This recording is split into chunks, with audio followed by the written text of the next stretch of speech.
Bem, pessoal, então, como vocês já estão cientes, né, a nossa aula de hoje, ela será sobre vias de administração de medicamentos, e aí nós vamos fazer um apanhado, né, sobre as vias existentes, e aí depois nós vamos trabalhar de forma específica cada uma delas. De forma específica, no entanto, vamos tentar ser o mais objetivos possível, tá? Então, quando a gente fala em vias de administração, nós devemos compreender que via de administração é a forma, né, como o medicamento ele vai entrar em contato com o organismo para ele exercer a sua atividade farmacológica, né? Vocês ainda terão a disciplina farmacologia, vocês vão aprender sobre farmacocinética, farmacodinâmica, a forma como o medicamento ele interage com o organismo, com as células, né? Vocês vão entender sobre sítio de ligação, sobre a biodisponibilidade do medicamento, né? O quanto desse medicamento fica disponível para a corrente sanguínea. Então, tudo isso vocês vão aprender. Nesse primeiro momento, vocês estarão estudando as vias, tá? Então, via de medicação, de forma bem simples, é a forma como o medicamento ele vai adentrar no organismo. Tá? Para que, a partir da entrada desse medicamento no organismo, ele consiga exercer a sua função farmacológica, tá? No organismo, que vai ser amenizar uma dor, causar um processo de desinflamação, né? Inibir o crescimento de bactérias, matar bactérias ou apenas inibir essas bactérias, enfim, vai existir uma série de atividades farmacológicas. Então, via de administração é a forma como o medicamento entra em contato com o organismo de um determinado paciente. E aí é importante a gente ter, né, essa noção de que deve ser realizado com eficiência, o processo de administração de medicamento, ele tem que ser feito com eficiência, ele tem que ser feito com segurança e com responsabilidade, a fim de que sejam alcançados os objetivos da terapêutica implementada. Então, a gente o médico prescreve um determinado medicamento, uma droga para o cliente, a fim de amenizar aquele problema dele, de curar, né, aquela doença. Então, para que esse paciente tenha um bom resultado, esse profissional que vai estar administrando o medicamento, ele precisa fazer esse procedimento de forma responsável, utilizando a técnica correta, os materiais corretos, a via de administração correta, tá? Então, para que venha se ter o resultado esperado, tá? O que se espera que a medicação faça. Ainda sobre a administração de medicamento, nós diríamos que é um dos procedimentos mais importantes quando se trata de cuidados de enfermagem, que é uma das atribuições da enfermagem, né? A administração de medicamentos. Por vezes, na maioria das vezes, quem fazem a administração dos medicamentos mais básicos é o técnico de enfermagem. No entanto, o enfermeiro fará aqueles procedimentos, aqueles acessos, digamos, mais complexos, e o enfermeiro ele precisa entender, né, como funciona a questão dos procedimentos, ele precisa entender de via, ele precisa entender de reação adversa, de efeito colateral, né? E ele precisa entender que se um procedimento ele é feito de forma correta, existe, né, leis que vão dizer como é que deve ser feito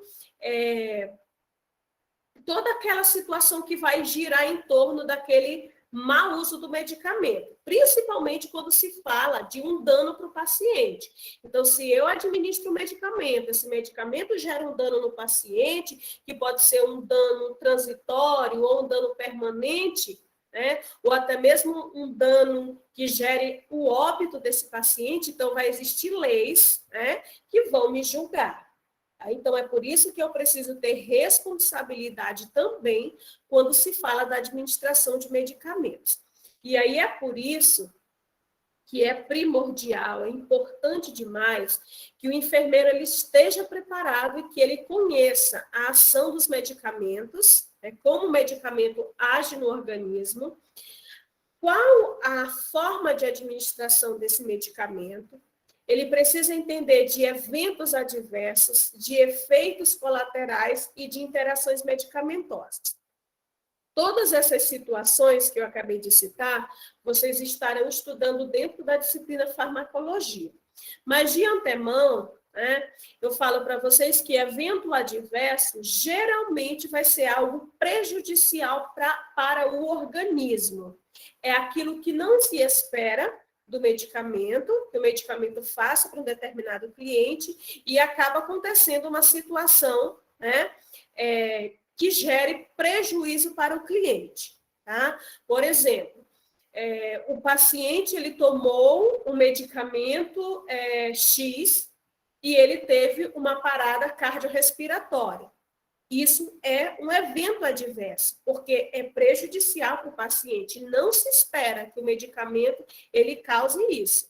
Tá? Vamos dizer que ele tenha tomado uma dipirona, e ele nem era alérgico à dipirona e ele teve uma parada cardiorrespiratória. Então, isso é um evento adverso. O efeito colateral é aquilo que se espera da doença, que nem sempre vai ser algo ruim. Quem nunca tomou, por exemplo, Plasil, ou um Dramin e sentiu muito sono? Sono não é algo ruim. Pode se tornar ruim se eu, por exemplo, eu sou motorista, eu sou caminhoneiro. E aí isso pode gerar um acidente se eu não tiver cuidado. Mas, geralmente, é o efeito colateral. Por quê? Porque sono não é algo ruim, na verdade, é algo bom. Então, o sono, que é ocasionado pelo uso do Dramin e do Plasil, ele é um efeito colateral. E evento adverso é algo ruim. Tomei o medicamento, me deu convulsão. Tomei o medicamento, deu parada cardiorrespiratória. Isso aí é evento adverso. Tomei o medicamento, tive um choque anafilático, reação adversa. Evento adverso, tá? Ou evento adverso ou reação adversa. Interação medicamentosa são as interações que vai haver entre os medicamentos. Por exemplo, existe um medicamento que potencializa a ação do outro, ao passo de que vai haver medicamentos que vai inibir, ou seja, vai diminuir o poder de ação do outro medicamento. Então, eu tenho que conhecer qual medicamento que não pode ser administrado com este, E as interações medicamentosas, gente, não é só medicamento com medicamento, tá? Mas pode ser medicamento com álcool, pode ser medicamento com comida. Então, vai existir essa série de interações que vocês vão estudar mais detalhadamente dentro de farmacologia. Isso aqui foi só para vocês se inteirar um pouquinho sobre essas situações que eu citei para vocês, tá? Da ação do medicamento, da forma de administração, do evento adverso, do efeito colateral e das interações medicamentosas. A escolha da via apropriada, ela vai depender de duas situações, pelo menos.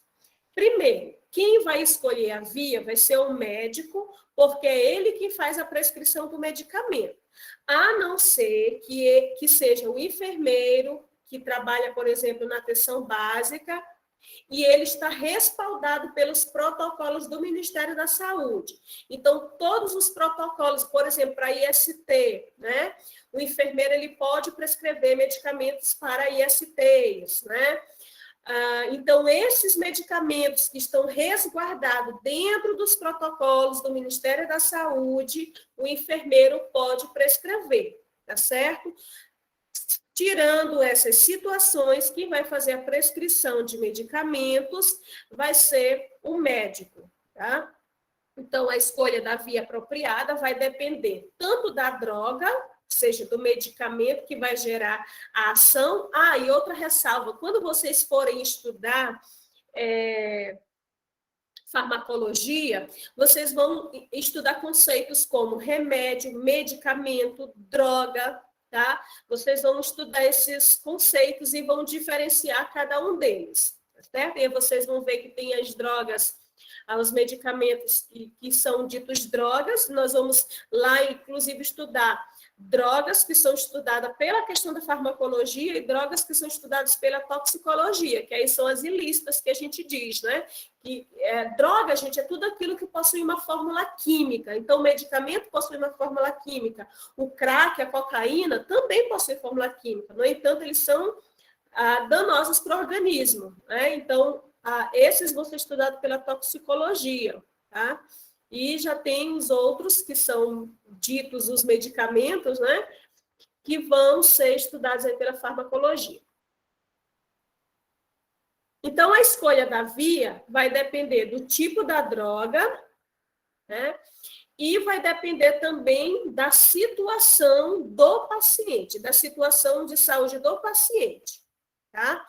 Então, por exemplo, é um paciente que está tendo um pico hipertensivo, tá? Ele está ali com uma pressão 190 por 160, está muito alta. Esse paciente ele precisa de um medicamento urgente, ou por via endovenosa, ou por via sublingual, tá? Que são vias que são... A via endovenosa, ela é de ação imediata, e a via sublingual, ela é de uma ação de pelo menos aí uns 5 minutinhos, que é o período que o medicamento tem para cair na corrente sanguínea, tá? Nós vamos até estudar mais sobre essas vias mais à frente. Então, a escolha da via vai depender da droga que vai ser prescrita e da situação de saúde do paciente. O método de administração, ele depende da rapidez com que se deseja a ação da droga. Então, se eu preciso de uma ação imediata, eu vou para a via imediata, que é a endovenosa, né? Se eu preciso de uma ação mais tardia, lenta, por exemplo, um paciente que faz uso de insulina, ele pode tomar, vai ser por via subcutânea, né? Ele vai tomar insulina NPH, que ela tem uma ação mais lenta, né? Então, observem, vai depender de uma série de fatores a via que vai ser escolhida. Geralmente, pacientes que estão em situação de emergência vai ser via endovenosa, urgência, né? Pode ser endovenosa, pode ser sublingual, né? Intramuscular, então vai depender desses fatores. Vai depender também da natureza e da quantidade da droga. Então, se é uma grande quantidade, né, eu posso pensar na possibilidade de diluir no soro e administrar por via endovenosa. Se é, por exemplo, 4 ml, eu vou administrar intramuscular, porque em outras vias é uma quantidade menor, tá certo? Então, vai depender desses fatores e também, mais uma vez, aí eu cito as condições de saúde do paciente. Então, no geral, para um médico prescrever o medicamento para uma determinada pessoa, vai depender do tipo de droga, né, de medicamento, da quantidade desse medicamento, da rapidez que esse medicamento precisa correr no corpo, no organismo do paciente e da situação de saúde que o paciente está enfrentando, tá?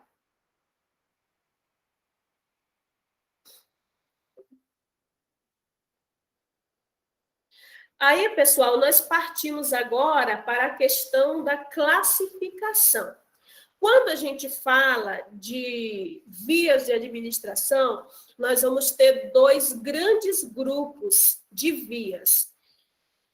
A via enteral e a parenteral. Enteral e parenteral. Vamos primeiro falar um pouquinho sobre essa via enteral. Então, a palavra enteral, ela vem do grego enteron, que significa intestino. Então, de forma bem simples, seriam todos aqueles medicamentos que vão passar, de alguma forma, pelo sistema digestório, tá?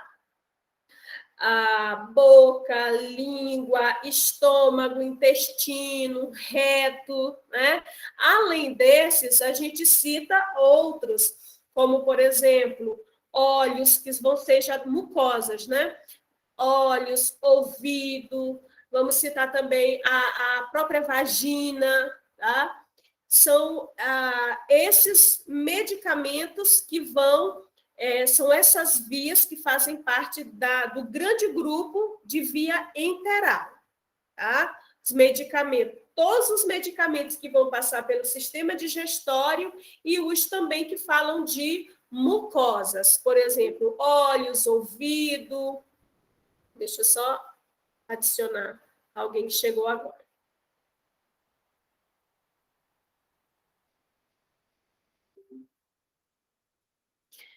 E aí nós vamos ter o outro grupo, que é o grupo chamado parenteral.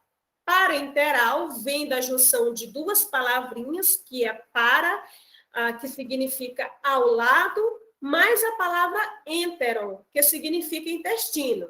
Então, parenteral significa todos aqueles, né, ao lado do intestino, aqueles que não vão adentrar no intestino. Mas aqui eu tenho uma ressalva, porque os parenterais, vocês vão identificar assim. Parenteral são aqueles medicamentos que eu vou precisar perfurar o paciente para injetar o medicamento, tá? Pensem assim, parenteral, perfuração. Parenteral, perfura o paciente, né, com uma agulha, com um catéter, né, com um gel, com um scalp, com uma agulha e com seringa, para eu administrar o medicamento. Enteral são aqueles que eu não vou perfurar. Esse medicamento vai adentrar em conta-gotas nos olhos, né? Pode ser um colírio. Esse medicamento vai entrar por gotinhas, né? No ouvido, vai ser um medicamento em forma de creme que vai ser colocado na pele, vai ser um medicamento em forma de creme, né? Que vai ser colocado na vagina, vai ser um comprimido que pode ser colocado no colo do útero, no caso das mulheres, por exemplo, aí que estão grávidas, que estão em trabalho de parto, que elas estão precisando de uma dilatação do colo do útero, então elas vão receber o medicamento. O paciente que está com dificuldade de evacuar, ele pode receber o supositório no reto, né? Então, são essas situações, ou seja, eu não vou precisar perfurar o paciente, tá? Para eu injetar o medicamento. Então, de forma bem simples, é essa distinção que vocês irão fazer. Enteral, eu não perfuro. São aqueles que adentram no paciente pelo sistema digestório e são aqueles que são aquelas vias onde eu vou administrar em olho, nariz, pele, vagina, ânus, são nessas localidades. E parenteral, eu preciso perfurar para injetar medicamento. Tudo certo até aqui?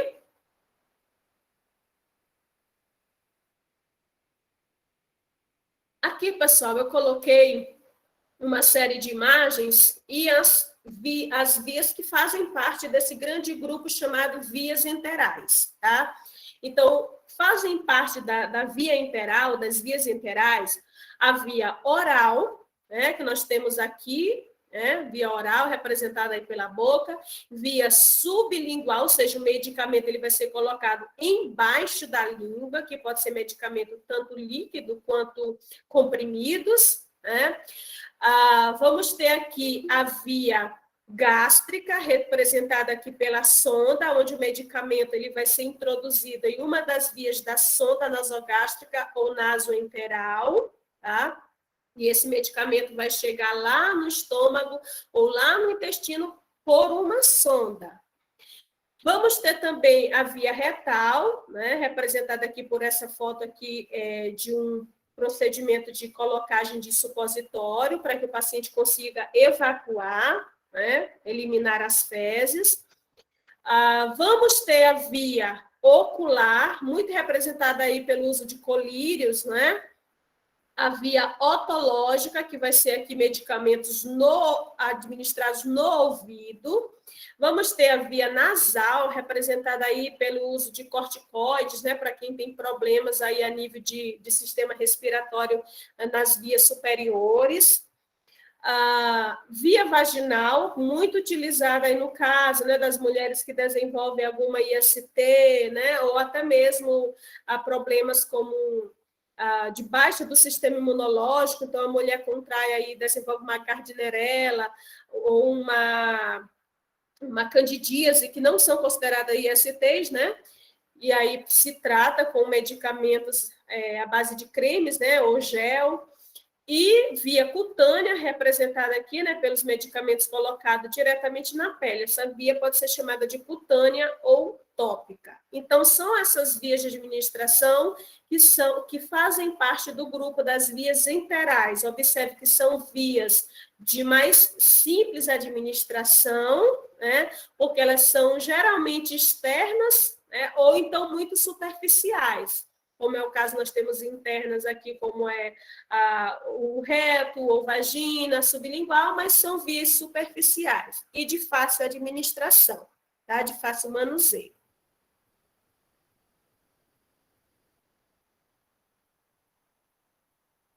Vamos ter também as vias parenterais. Aí essas são as mais complexas, né? Que são as vias onde eu vou precisar perfurar para eu injetar, ou seja, promover uma injeção de medicamentos, tá? Então, eu perfuro para injetar o medicamento. Aí nós temos aí 4 principais vias. A primeira, nós vamos ter a via intradérmica, né? Nós vamos ter a segunda aqui, ó, via endovenosa. Terceira via, via intramuscular. E, por fim, a via subcutânea. Eu acredito que se vocês observarem bem essas imagens, vocês já vão conseguir identificar que a forma de administração de medicamento, embora tenha algo em comum, porque eu sempre vou precisar perfurar, mas os ângulos que eu utilizo para administrar o medicamento, eles são totalmente diferenciados, né? Observe que na primeira imagem, eu tenho o ângulo de uma seringa com uma agulha totalmente deitada, né? Aqui na quarta imagem, eu tenho uma agulha que ela está inclinada em um ângulo aí de basicamente 30, 45 graus, né? Nessa segunda foto, eu tenho um ângulo de 90 graus, um ângulo reto, e aqui eu vou ter um procedimento que já foi feito, aqui na verdade o paciente já está com acesso, mas nós vamos estudar mais à frente também sobre um ângulo, né, que é necessário ter para eu administrar, para eu fazer o acesso, que no caso vai ser um ângulo de cerca de 25 graus, que eu vou precisar deitar o gel, por exemplo, que eu vou utilizar. Tá? Então, essas são as vias onde eu preciso perfurar. Todas eu vou fazer uso de um material perfurocortante, né? Agulhas com seringas ou não, a fim de administrar o medicamento no meu paciente. Agora, minha gente, nós vamos começar a falar algumas especificidades de cada uma dessas vias enterais, tá? Nós vamos falar a priori das vias enterais, que são todas aquelas que não precisam de perfuração, que são as vias de mais fácil administração. Então, vamos iniciar com a via oral, representada aí pela boca, né? Aí você pode perguntar assim, professora, mas a via oral não seria a mesma via gástrica? Porque esse medicamento ele entra pela boca, só que ele vai para o estômago. Só que quando a gente fala de via gástrica, vocês vão entender mais à frente que geralmente esse medicamento ele vai adentrar no paciente através de um dispositivo que vai ser a sonda, tá? O paciente que vai tomar o medicamento oral é aquele paciente que tem como engolir, deglutir, né, o medicamento. Então, a via oral ela é uma via muito utilizada, ela é de fácil administração e também de fácil aceitação do cliente, né? Por vezes, é difícil para esse cliente, tem clientes, pacientes que têm muita dificuldade de engolir medicamentos grandes, então, por vezes, a gente precisa fazer a trituração desse medicamento, né, transformá-lo, esse comprimido, em um pó, ou pelo menos fracionar em partes menores, para que ele consiga, né, engolir.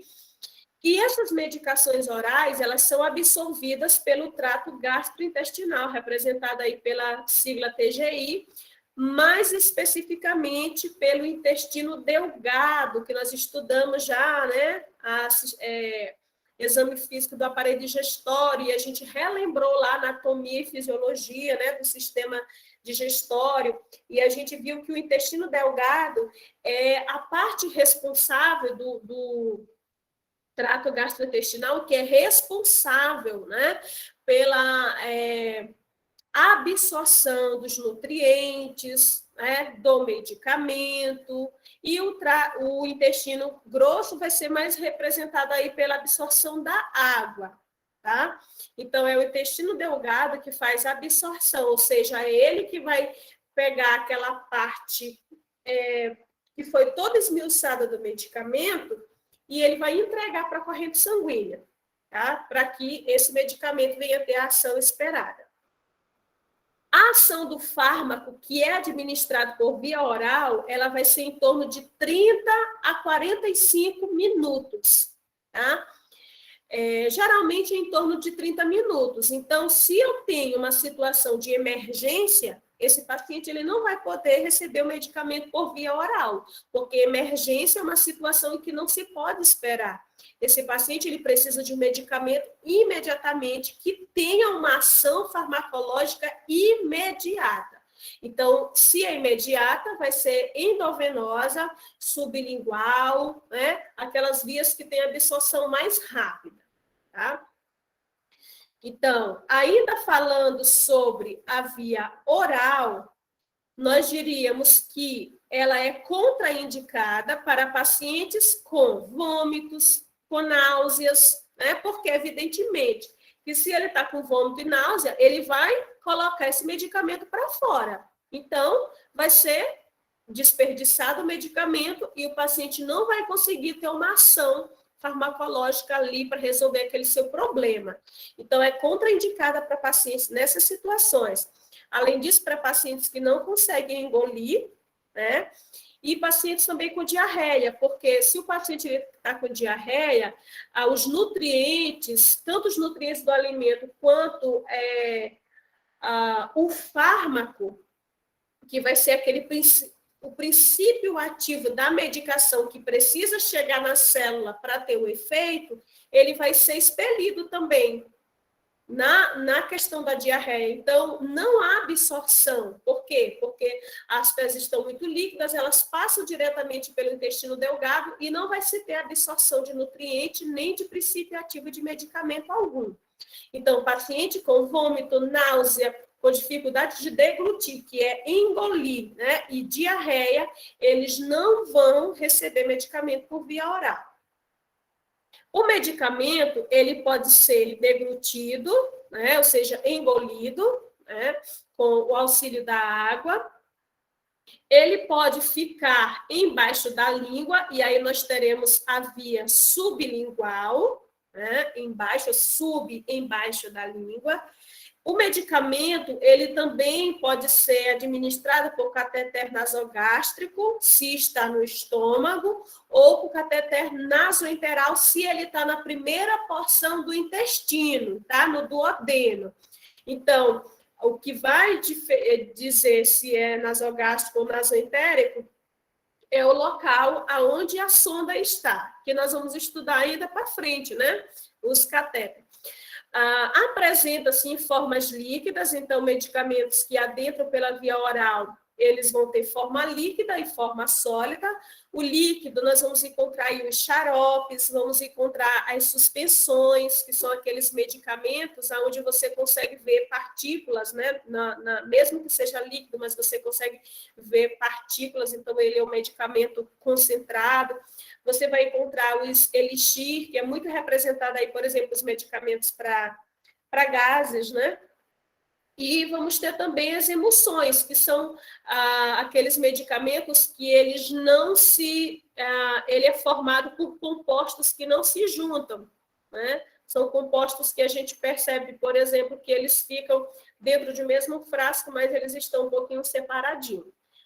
No caso de medicamentos, por exemplo, líquidos em forma de óleos, né? Como, por exemplo, aí a complexo B, né? Então, eles são a emulsão.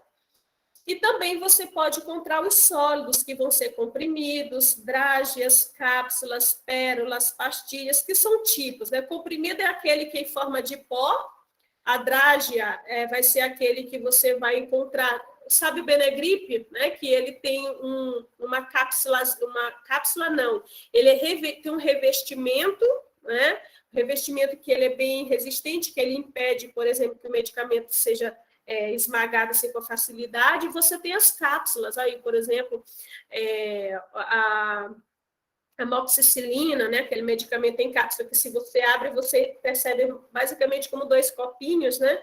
Tem as pérolas, que são aqueles medicamentos quase em forma de...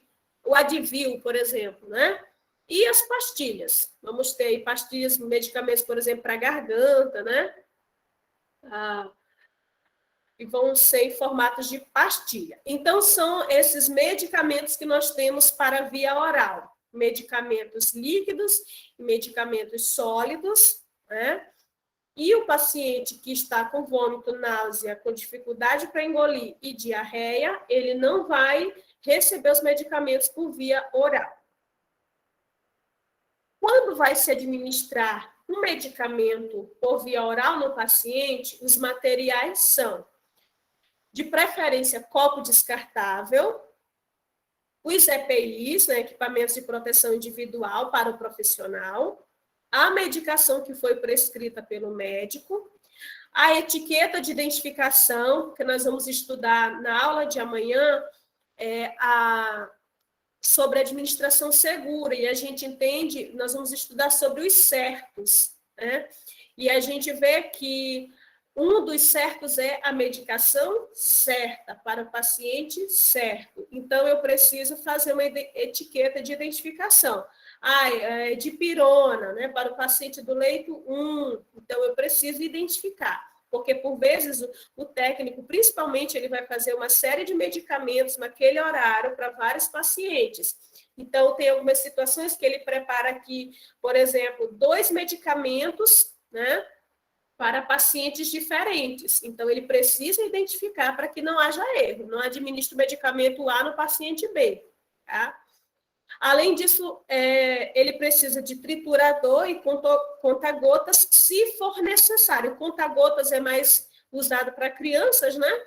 E o triturador para esses pacientes, criança também, que às vezes tem dificuldade de ingerir o medicamento inteiro, então se faz ali, se tritura esse medicamento, como vocês podem ver aqui o profissional triturando, né? E aí, se necessário, vai se utilizar esse triturador ou conta-gotas. SN significa se necessário. O procedimento, gente, eu coloquei, mas aqui o objetivo da aula não é ficar citando passo a passo, porque nós vamos praticar.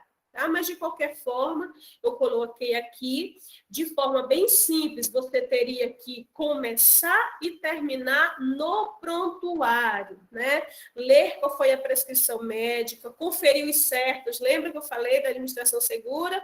Paciente certo, leito certo, hora certa, medicamento certo, e aí eu continuo, né? Eu tenho que checar, para que não haja erros de medicamento. Vou higienizar minhas mãos, vou medir, vou fazer ali a dosagem conforme a prescrição, vou checar os dados do paciente, colocar o medicamento em um copo descartável com rótulo, né, que contém o quarto, o leito, o nome do paciente, o medicamento que vai ser tomado, a dose, a via, o horário, o nome do responsável, tudo isso deve conter na etiqueta de identificação. Vou higienizar minhas mãos, colocar os EPIs, orientar o paciente. Olha, seu José, o médico prescreveu para o senhor dipirona, né? O senhor vai tomar aqui com esse copo com água, tá? Para passar essa dor que o senhor está sentindo. Conferir novamente o nome do paciente, né, o leito, o medicamento, a via, oferecer a medicação, certificar-se de que o paciente ingeriu a medicação, vou retirar os EPIs, higienizar as mãos, checar a medicação em prescrição e realizar a anotação. Então, observe que a lei, embora tenha um passo a passo, todo bem detalhado, é muito simples fazer o procedimento de administração por via oral. Nós vamos praticar em laboratório mais para frente. Em relação aos medicamentos por via sublingual, antes de tudo, eu gostaria de mostrar essa imagem aqui, depois a gente volta naquela lâmina. Então, aqui, gente, eu vou ter a via sublingual.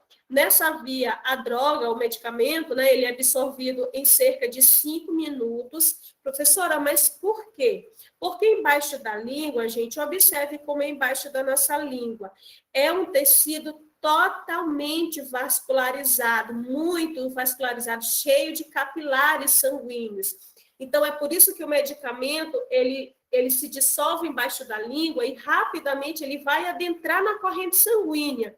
Então, é por isso que a absorção do medicamento por via sublingual, ele é rápido, em média 5 minutinhos. Então, depois da via endovenosa, é uma das vias mais rápidas que nós vamos ter, tá? Então, o medicamento vai entrar nos capilares, que são os vasinhos menores, depois vai para as vênulas e, por fim, ele cai nas veias, artérias, né, que são os vasos maiores, certo? Então, é por isso que se utiliza muito a via sublingual, principalmente nos casos de crise, aí, de hipertensão, né, muito utilizado. Dores de dente também, por vezes, né?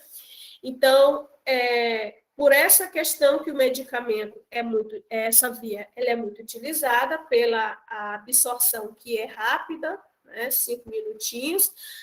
Medicamentos embaixo da língua pode ser tanto medicamentos em forma de comprimidos que vão ser dissolvidos, né, com a questão ali da saliva, e medicamentos líquidos mesmo, que podem ser administrados com conta-gotas, por exemplo, né? Até mesmo aqueles frasquinhos pequenininhos que têm controle ali das gotas.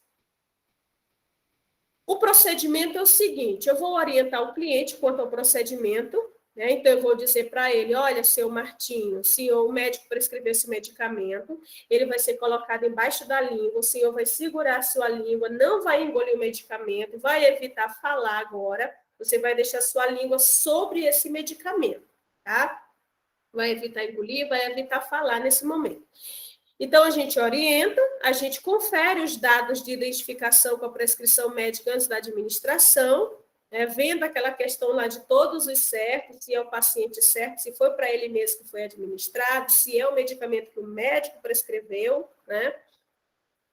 Higienizar as mãos e calçar luvas de procedimento. Se possível, antes da administração do medicamento, eu ofereço água para enxaguar, o paciente enxaguar a boca e remover qualquer resíduo de alimento, né, se ele se alimentou faz um pouco tempo, tá? Então, evitar que tenha resíduos na boca. Colocar o medicamento sob a língua do paciente e orientá-lo para não deglutir, ou seja, não engolir a saliva até que o medicamento se dissolva por completo. E aí depois a gente retira as luvas, higieniza as mãos, checa a medicação em prescrição e você realiza um registro de enfermagem, tá? Você precisa checar, evidentemente, se realmente o medicamento diluiu todo, tá? Para que não haja nenhuma intercorrência e para que o paciente melhore daquela situação. Então, observe também que é um procedimento bem simples, né? E o bom é que é de rápida absorção. Pessoal, agora tem uma ressalva que não é todo medicamento que se pode colocar embaixo da língua. Tem medicamentos que geram queimaduras, tá? Embaixo da língua. Um dos medicamentos que pode gerar queimadura é o diclofenaco. Diclofenaco. Então, não é todo medicamento que se pode, tá? E aí isso vai depender da prescrição médica.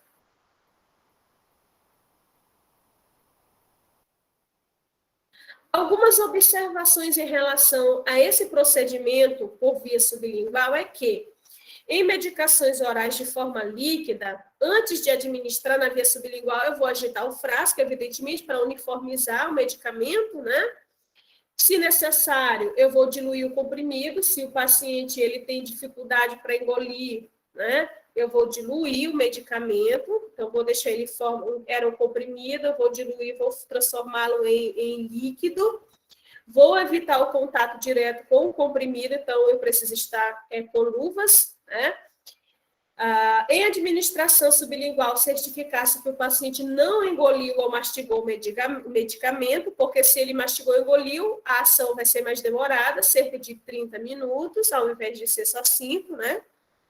Não ingerir alimentos ou líquidos imediatamente após o uso, né, por via sublingual. E no caso de pacientes fumantes, temos que orientar o paciente para que ele não fume, né, nos 30 minutos antes da administração. Lembra da questão da interação medicamentosa? Eu falei ainda há pouco. Então, um dos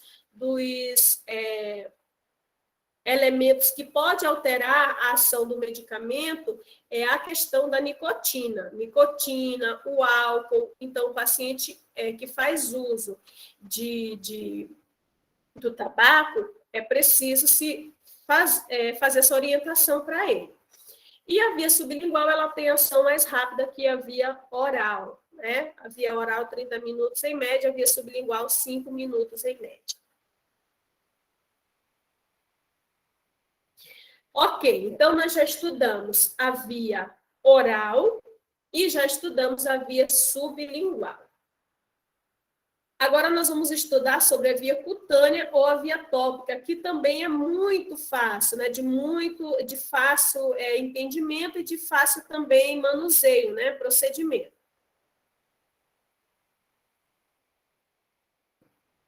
Então, os medicamentos para essa via, eles poderão ser apresentados em forma de pomadas, de cremes, de campas, de placas, de spray, né?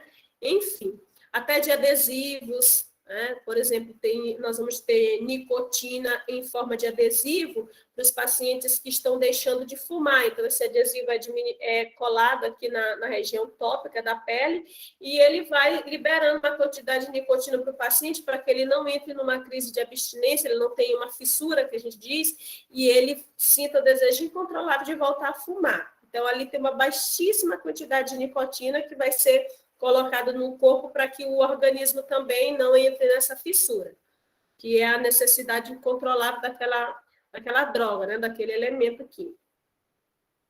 Então, a via cutânea é uma via de fácil manuseio. Os medicamentos eles vão ser absorvidos pela pele, tá? Então, são aqueles medicamentos que vão ser feitos mais regionais, ali, né, em locais próprios.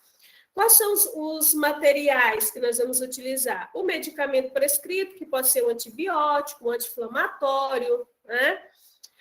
Nós vamos precisar de gaze, vamos precisar de espátula, de luvas de procedimento, de saco plástico para resíduos, que pode ser resíduo comum, né? Ou infectante, vai depender da situação do paciente. E precisamos também do rótulo de identificação com aqueles dados do paciente que nós falamos lá no medicamento oral, tá? Todos aqueles dados. O procedimento é o seguinte: nós vamos higienizar as mãos, fazer o rótulo, né? Paciente certo, leito certo, prescrição certa, horário certo, né? Preparar o profissional que está fazendo o procedimento, precisa colocar seu nome, preparar o material e levá-lo para o paciente. Lá a gente vai orientar o paciente sobre o procedimento, né? Explicar que se faz necessário uma lavagem no local. Então, se o paciente está com uma infecção de pele, né, no braço, é interessante que ele lave aquela região do braço, né, para que haja administração do medicamento. Nós vamos conferir os dados, se aquele é realmente o paciente para a qual a medicação foi prescrita. Gente, por que é necessário fazer essa checagem se é o paciente certo? Porque, às vezes, na labuta, na correria do dia a dia, se faz a transferência de um paciente para outro setor, chega um novo paciente e o profissional ele não se atenta, que ali não está mais o paciente X, ali já é paciente Y. Né? Pode haver essa situação. Então, a gente precisa conferir, checar os dados, para que não haja, né, erro na administração de medicamentos em relação a pacientes errados. Higienizar as mãos, colocar EPIs, expor somente o local da aplicação, né? Isso serve para região da pele, enquanto região anal, região vaginal, que são regiões onde o paciente vai se sentir mais constrangido, né? Colocar o medicamento sobre a gaze ou diretamente na pele com a espátula. Então, eu vou... Geralmente, quando é creme, o que é que a gente faz? A gente despreza aquela primeira... Lembram quando a gente vai fazer coleta de urina para o exame?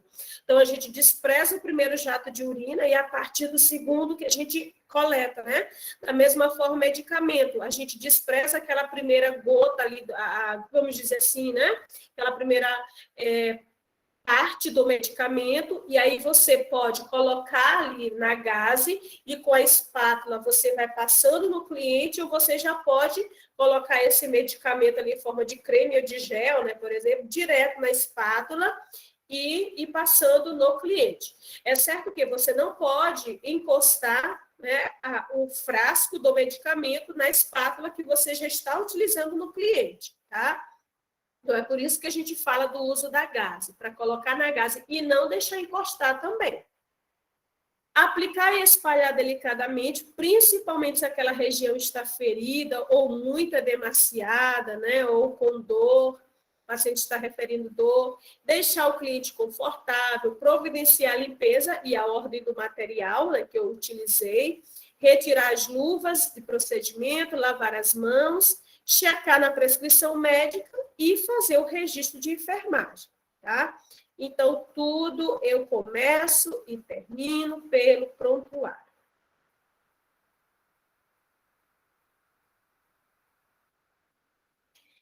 Agora, pessoal, vamos falar sobre a via ocular. A via ocular vai ser a colocação ou instilação de medicamento nos olhos, de acordo com a prescrição. É realizado por agentes de enfermagem com o objetivo de tratar infecções, por exemplo, oculares, né, no caso da conjuntivite, né? São colocados também para causar dilatação pupilar, né, em algumas situações, ou até mesmo anestesia para se fazer procedimentos nos olhos, né?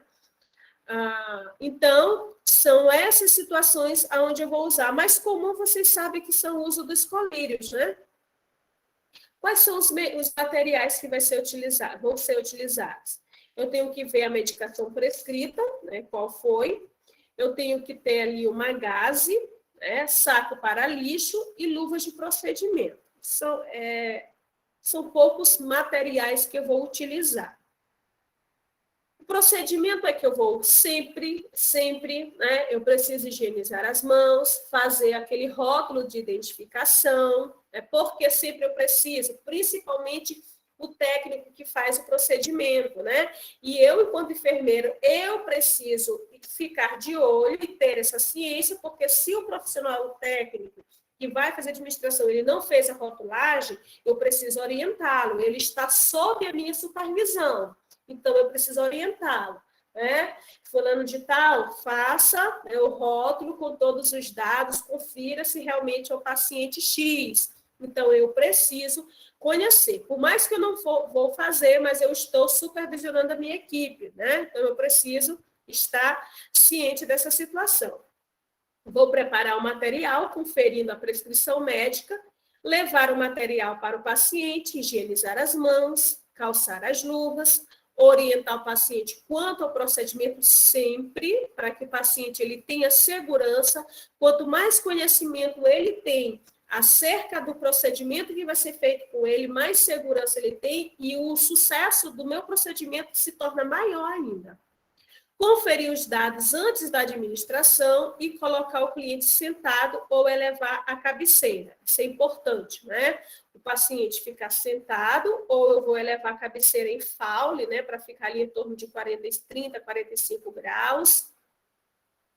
Vou solicitar ao cliente que ele incline a cabeça para cima, né? Afastar a pálpebra inferior, então o medicamento ele é feito com, então eu estou com luva de procedimento, eu faço, né, o movimento de retração da pálpebra inferior com esse paciente com a cabeça inclinada para trás. Esse procedimento ele vai ser feito com auxílio da gaze e vou pingar o número de gotas que foi prescrito. Foram 2 gotas em cada olho, né? Então, eu vou pingar as 2 gotas que foram prescritas e vou secar o excesso com a gaze. Vou soltar a pálpebra pedindo para que o cliente, né, ele feche os olhos para uniformizar ali, né, a questão do medicamento. No caso de aplicação de pomada, eu vou colocar uma fina camada de pomada em toda a extensão do fórnix inferior. Então, eu fiz o movimento, né, de retração da pálpebra inferior. O paciente vai levar a cabeça e eu venho com aquele medicamento ali, que geralmente quando é pomada, a fonte, né, o orifício que sai a pomada ele é muito fininho, então ele permite que saia um fino, né, uma fina linha ali, vamos dizer assim, de medicamento. É evidente que eu não posso encostar, né, a ponta daquele frasco na mucosa dos olhos. Então, eu vou fazer o procedimento de colocar, né, uma fina camada em toda a extensão do fórnix inferior, né, da parte interna da pálpebra inferior, e o excesso eu vou limpar com a gaze. Vou desprezar no lixo todo o material que eu utilizei, higienizar as mãos, checar na prescrição médica e realizar o registro de enfermagem.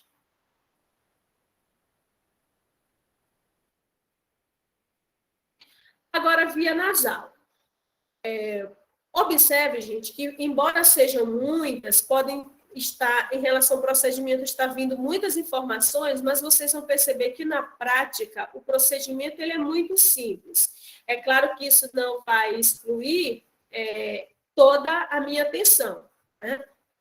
Preciso ter muita atenção naquilo que eu faço.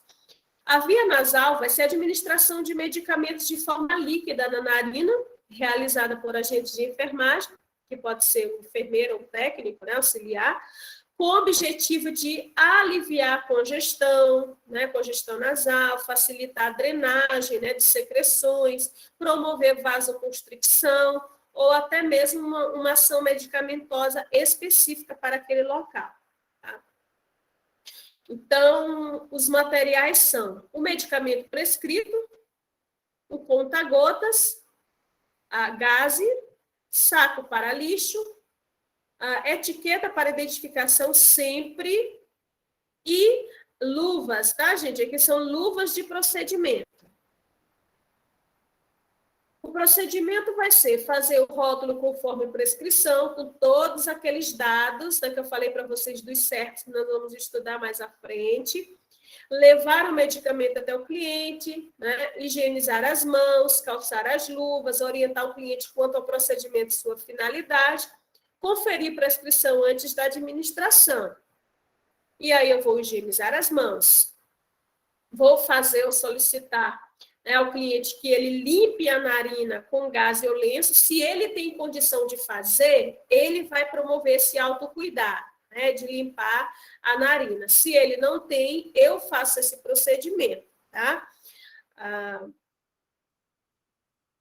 Vou recolher o material, vou higienizar as mãos, vou checar na prescrição e realizar o registro de enfermagem. Então, após ele ter feito a limpeza, né, eu vou estar administrando o medicamento, de acordo com a prescrição médica.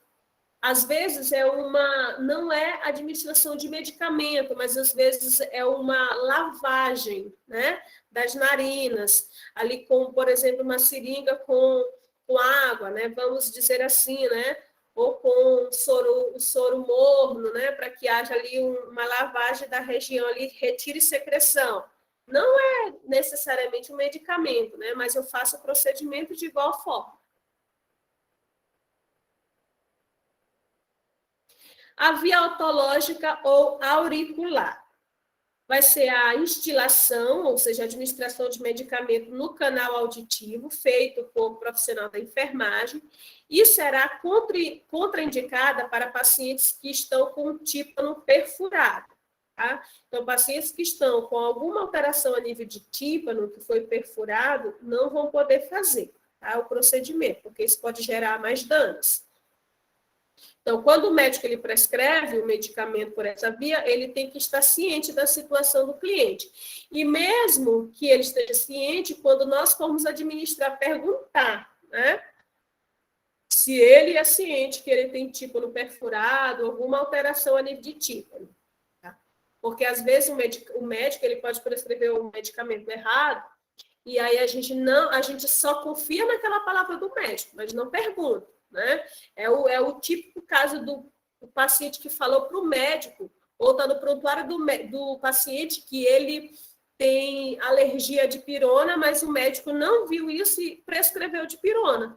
E aí eu vou lá e não pergunto também se ele é alérgico de pirona. Né? Eu tenho que perguntar, fazer a minha parte.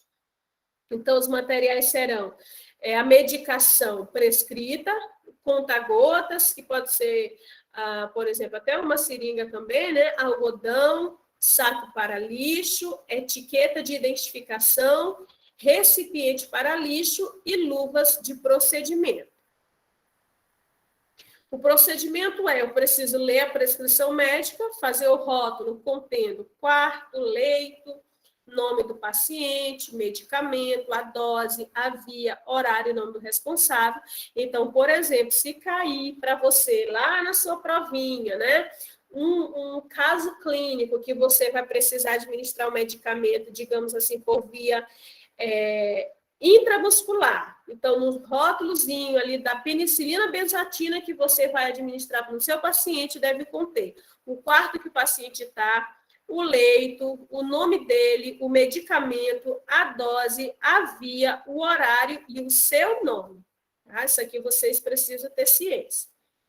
Vocês vão levar o medicamento até o leito, né, do paciente, higienizar as mãos, calçar as luvas, orientar o paciente quanto ao procedimento sempre, independente de qualquer que seja o procedimento, conferir a prescrição antes de administrar, se realmente é, né, a medicação certa para o paciente certo, posicionar o cliente e lateralizar a sua cabeça, secar o pavilhão, né, auricular, e puxar suavemente o lóbulo para cima, então a orelhinha ela é puxada para cima e para trás, a fim de deixar o canal auricular mais visível, tá? Pingar a quantidade prescrita sem tocar o conta-gotas no cliente e colocar o algodão após. Vou recolher o material, vou higienizar as mãos, vou checar na prescrição médica e vou realizar o registro de enfermagem.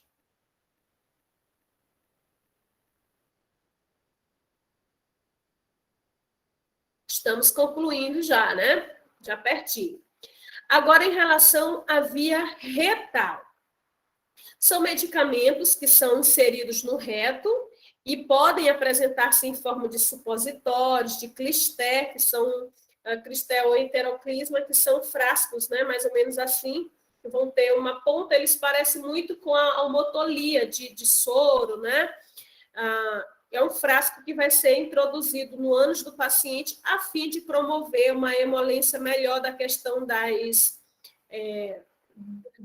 das fezes que estão muito consistentes, né, que ele está com constipação, ou até mesmo a questão das flatulências, ou tratar doenças intestinais e até mesmo para causar analgesia de dor, né, se o paciente tem alguma doença a nível de reto, por exemplo, tá? É contraindicado para pacientes com diarreia. Então, eu não vou administrar, porque se o paciente está com diarreia, esse medicamento ele vai sair muito rápido e ele não vai ter o efeito esperado. Quais são os materiais? Então, observe aqui, eu tenho supositório, esses aqui são supositórios que são introduzidos, muito comum, né? Crianças, quando começam a a questão da introdução alimentar, e às vezes a mãe ela oferece pouca água para a criança, as fezes da criança ficam muito seca e a criança não consegue eliminar. Então, por vezes, se introduz o supositório para que a criança ela consiga evacuar, né? Liberar essas fezes. Então, supositório, luvas de procedimento, papel higiênico, a comadre, né? Porque pode ser que no momento que eu introduzo, rapidamente o paciente ele evacue. Então, eu levo a comadre, o recipiente para lixo e a etiqueta para identificação, contendo todos aqueles dados que nós vimos ainda há pouco. O procedimento é o seguinte: eu vou higienizar as mãos, ler a prescrição médica, conferir o rótulo da embalagem que eu fiz, se bate com a prescrição, né? Fazer rótulo contendo o nome do cliente, quarto, leito, medicação, dose, via e horário. Transportar o material até o cliente, higienizar as mãos, explicar o procedimento, calçar as luvas, e aqui eu cito uma coisa muito importante, que se o paciente ele está em um quarto juntamente com vários outros, eu tenho que promover a privacidade do meu cliente, né? Calço as luvas, vou envolver o supositório, eu vou abrir o frasco, né, do supositório, vou envolvê-lo numa gaze, né? Vou colocar o paciente deitado de lado, né, decúbito lateral, na posição Simes, que é aquela que eu flexiono a perna do cliente para frente.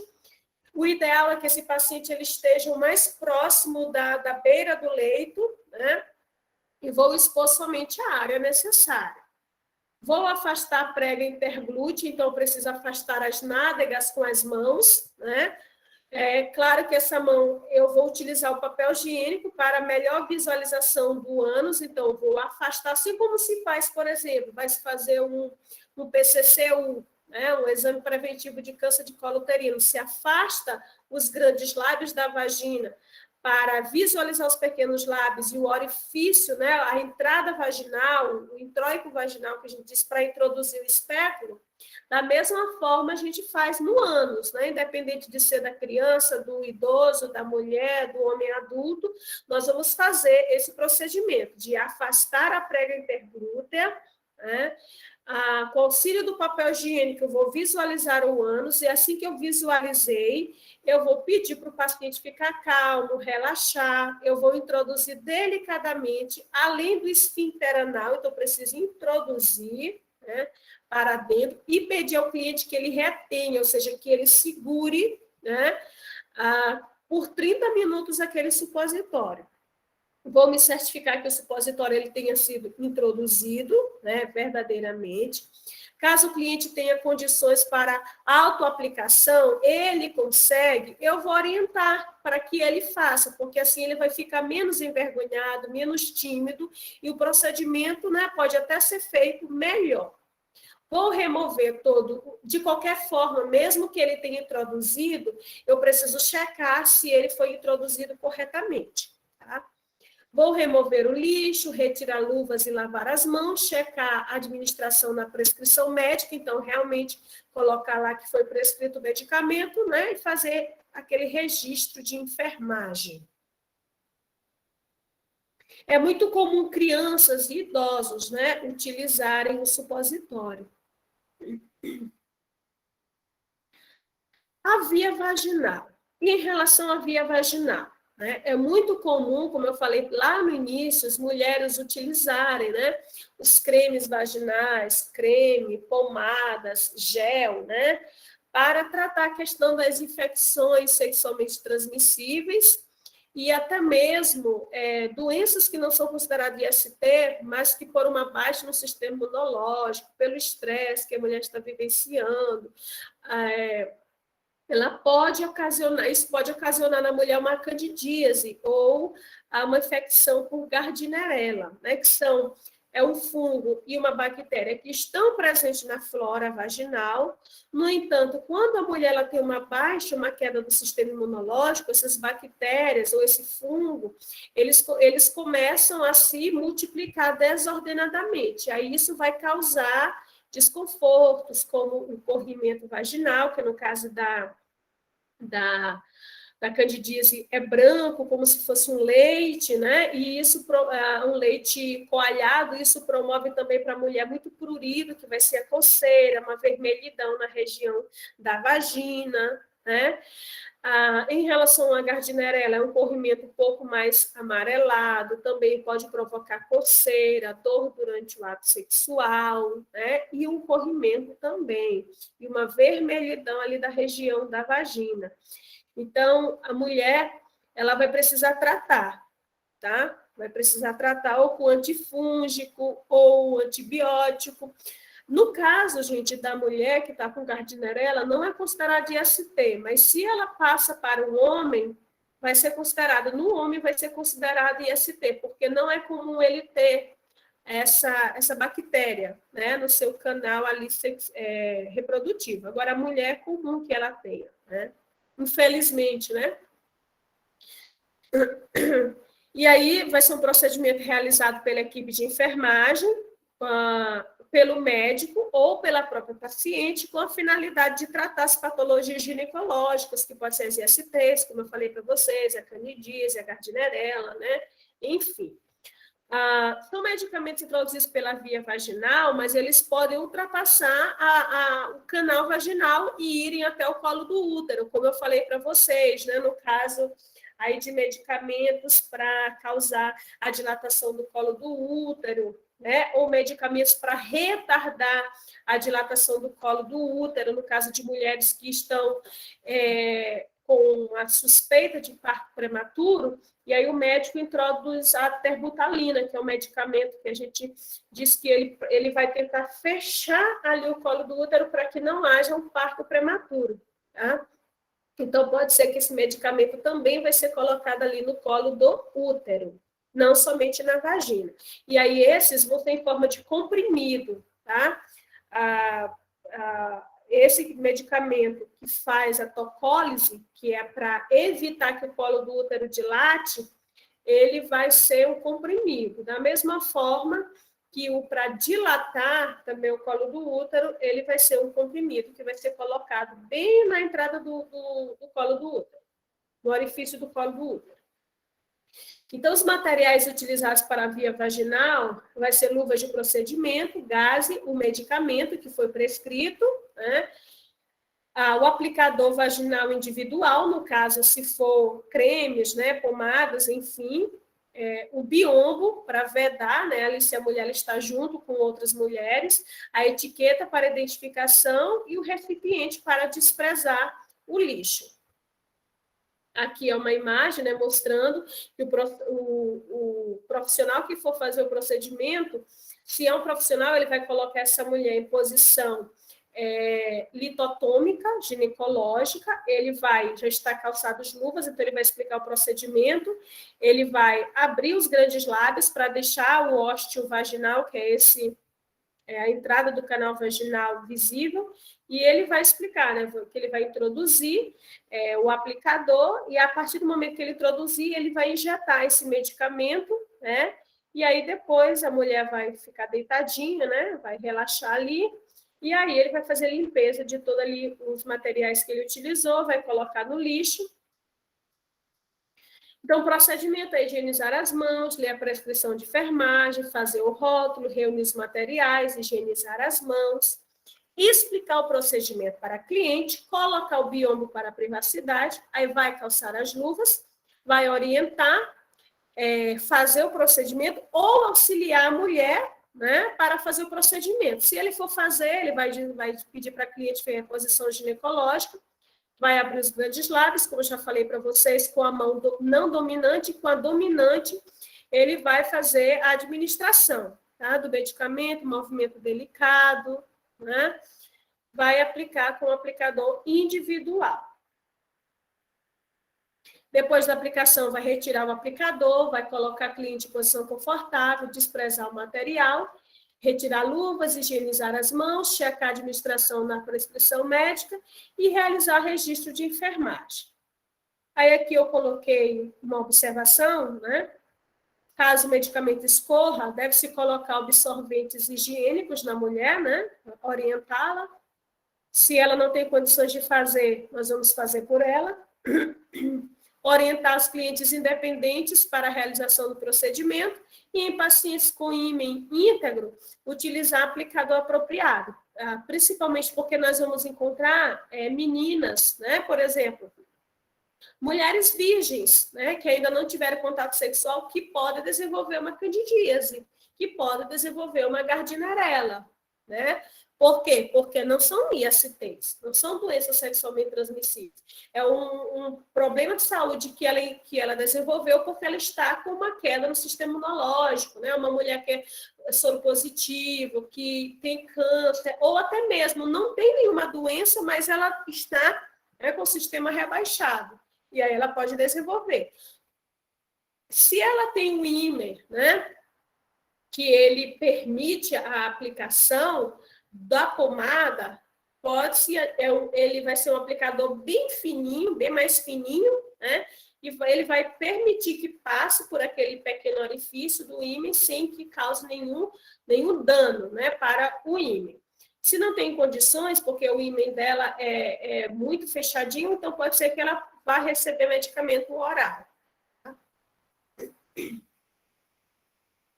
E aí, por fim, nós temos a via gástrica, né, que é a última aqui das vias enterais. Então, a via gástrica vai ser aquela via por onde eu vou fazer a administração de medicamento por meio de sonda, que pode ser sonda nasogástrica, se ela para no estômago, ou nasoenteral, se ela ultrapassa o estômago e chega até a primeira porção do intestino delgado, chamada de duodeno, tá? Então, vai ser utilizada em clientes que estão inconscientes e ou com impossibilidade de deglutir. São aqueles clientes que ele pode estar, por exemplo, na UTI, né?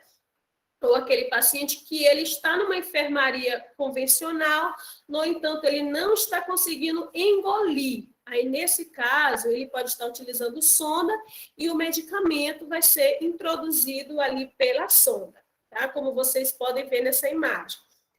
Pela sonda, a gente pode receber tanto alimentação quanto medicamento. E aí, nós vamos ver que vai existir vias diferentes, tá? Dispositivos aqui diferentes. Um vai ser para alimentação, o outro vai ser para medicamento. Tá? Vocês vão ter contato depois com esses dispositivos que conectam a sonda, né, a dieta ou ao medicamento, enfim. Quais são as observações em relação ao procedimento de medicamento por via gástrica? A medicação ela deve ser triturada e dissolvida em água. Durante e após a administração, deve-se manter a cabeceira elevada em Fowle, que vai ser ali 45 graus, né? Na verdade, em Fowle, que é 90 graus, e em semi-Fowle, que é 45 graus, por 30 minutos para evitar refluxo, ou seja, broncoaspiração, que o medicamento volte e, inclusive, adentre na via respiratória. Então, 30 minutos, né? Deve-se elevar a cabeceira 30 minutos para evitar o refluxo. Então, antes de eu começar a administrar, isso é para dieta e medicamento, viu, gente? Precisa se elevar a cabeceira da cama durante e após a administração. Após a administração, deve-se realizar a asepsia da sonda. Então, eu vou pegar uma seringa com 20 ml de água e eu vou injetar dentro dessa sonda, para limpar ali a sonda, porque tem alguns medicamentos, tanto medicamento quanto alimentos que são ingeridos na sonda, que eles deixam resíduos. E esses resíduos, se eles forem se acumulando, se não houver essa limpeza, eles vão obstruir a sonda.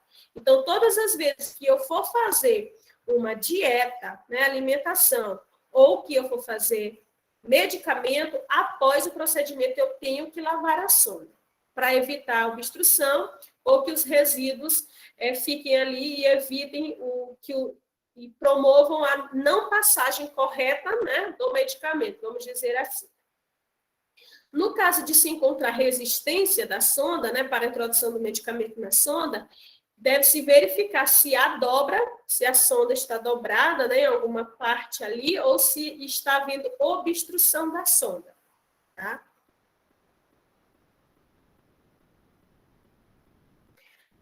essa foi a nossa aula. Aqui uma frase para vocês, né? Há medicamentos para toda espécie de doenças, mas se esses medicamentos não forem dados por mãos bondosas que desejam amar, não será curada a mais terrível das doenças, a doença de não se sentir amado. Uma frase de Madre Teresa de Calcutá. Aqui, gente, eu termino a aula dando espaço agora para vocês tirarem as dúvidas, tá? Vamos lá, alguém tem alguma dúvida?